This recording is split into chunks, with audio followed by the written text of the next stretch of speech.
For today's video mga brother, recognition day ng panganay ng anak ko, kaya let's go! Night duty ang brother nyo pero kailangan pa rin natin umatin dito. Kahit puyat ako ay wala lang sa akin to dahil itong araw na to bibigyan ng parangal ang anak ko. Kaya proud na proud ang brother nyo. Minsan lang sa isang taon to kaya hindi pwedeng ipagpaliban ng brother nyo.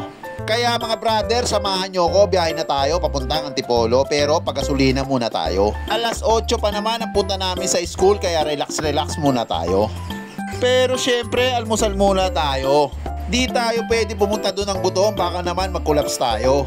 Mahirap na, puyat na nga tayo, tapos gutom pa tayo. Kaya mga brother, kain na tayo. Spaghetti at pandesal lang almusal ng brother nyo. Tapos diretso ligo na rin tayo, pampawala rin ng antok to. Salamat sa mga brother na nakasuporta lagi sa mga video ko. Maraming salamat sa inyo.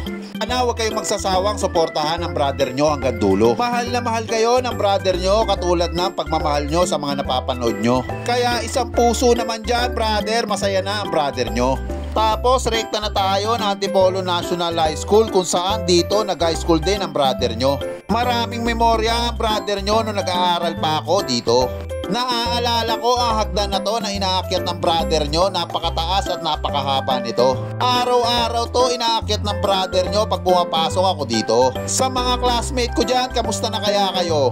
Naaalala nyo pa kaya ang brother nyo? Sa mga nag-aaral dito, alam nyo ang sinasabi ko. Konting info lang sa mga nakapanood na ng sikat na palabas ni Judy Ann. May mga senaryo na ginawa dito. Kaya Esperanza Canteen ang pangalan nito na pagpasok mo ang 20 pesos mo, may isang order ka ng hamburger at palamig, may sukli ka pa dito. Sa mga classmate ko, kaway-kaway sa inyo, alam nyo na, tinutukoy ko.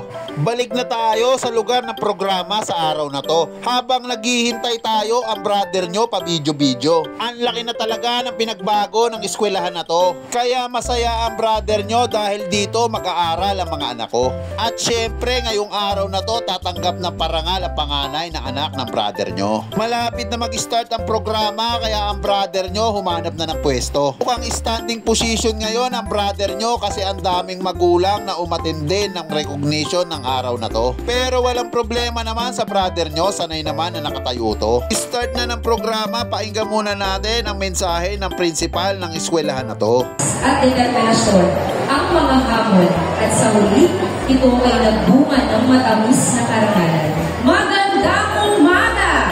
Tunghayan natin ang Recognition Day ng Antipolo National High School taong kanuruang 2024-2085 na may temang Henerasyon ng Pagkakaisa, Kaagapan sa Bagong Pilipinas. Iniimitahan ang lahat na magsitayo bilang panimula upang sabay-sabay nating awitin ang makabatyang awitin na panunundan ng isang inspirasyonal na panalangin na pamumunuan ni Ginang Eden Grace Basco. Pagkatapos ng mensahe ng principal at mga guro, nag-umpisa ng tawagin ang mga tatanggap ng parangal ng araw na to.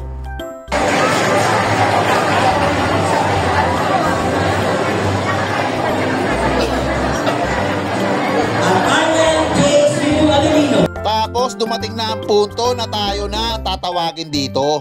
Kaya ang brother nyo at ang anak na panganay ko ay pumila na dito. Liana Gabriel B. Maceda pala ang pangalan ng panganay na anak ng brother nyo. Sobrang saya ng brother nyo sa parangal na natanggap ng panganay ko. Proud na proud kami ate sa'yo. Sana ipagpatuloy mo pa ang mabuting pag-aaral mo. At pinapangako ko na kahit anong mangyari ay makakatapos kayo kahit gumapang pa ako. Sa ibang kabataan na tumanggap din ng parangal sa araw na to ay congrats din sa inyo. At sa mga guro na gumabay sa pag-aaral ng anak ko, isang malaking saludo sa inyo. Maraming salamat. Yan lang ang masasabi ng brother nyo. Kaya hanggang dito na lang mga brother. Like and share for more videos. Salamat!